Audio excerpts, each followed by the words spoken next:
ഇന്ന് കാലത്തൊരു കേസ് വന്നിരുന്നു, ഒരു പൂച്ചസാറിൻ്റെ കേസ്. കേൾക്കുമ്പോൾ ചിലപ്പോൾ നിങ്ങൾക്ക് വിഷമം തോന്നാം, ചിലപ്പോൾ നിങ്ങൾ തന്നെ വിചാരിക്കും എങ്ങനെയെന്നും തോന്നാം. ഈ പൂച്ചയ്ക്ക് 19 വയസ്സ് പ്രായമുണ്ട്. അവസ്ഥ മോശമാണ്. കാലത്ത് വന്നു, 2 ദിവസമായി ഭക്ഷണം കഴിച്ചിട്ട് ഒന്നും കഴിക്കുന്നില്ല. അപ്പോൾ നമ്മളതിൻ്റെ ടെമ്പറേച്ചർ, ബ്ലഡ് ചെക്ക് ചെയ്യാൻ എടുക്കൽ കാര്യങ്ങളൊക്കെ ചെയ്തു. ടെമ്പറേച്ചർ ഭയങ്കര കുറവായിരുന്നു. അവസാനത്തേക്ക് എത്തി. അവസാനത്തേക്ക് എത്തി. പിന്നെ അത് ഫുഡ് കഴിക്കാത്തതുകൊണ്ട് ആകെ വീക്കായിരുന്നു. അവസാനം നമ്മൾ യൂത്തനേഷ്യ ചെയ്തു. പൂച്ചനെ തട്ടി, പൂച്ച മരിച്ചു. പക്ഷേ അവിടെ ആ ഒരു ഓണറിൻ്റെ ആ ഒരു ഇമോഷൻ, അത് ഞാൻ മുന്നും പറഞ്ഞിട്ടുണ്ട്. 19 വയസ്സ് വരെ ഒരു പൂച്ചേനെ അല്ലെങ്കിൽ ഏതെങ്കിലും ഒരു പെറ്റിനെയൊക്കെ നോക്കാമെന്ന് പറയുന്നത് ചില്ലറ പരിപാടിയല്ല.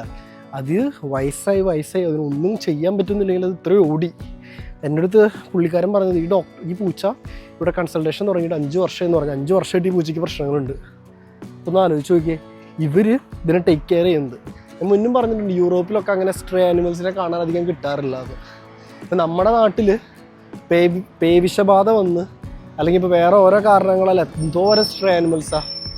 അതിനൊക്കെ ഒരു പ്രോപ്പർ മോണിറ്ററിങ്, അതേപോലെ പ്രോപ്പറായിട്ട് വാക്സിനേഷൻസ്, അതേപോലെ ഈ ആൻറ്റി റാബീസ് ഇഞ്ചക്ഷൻ, അതേപോലത്തെ കാര്യങ്ങളൊക്കെ കൊടുത്തു കഴിഞ്ഞാൽ നമ്മുടെ നാട്ടിലും ഈ പ്രശ്നങ്ങളൊക്കെ ഒഴിവാകും.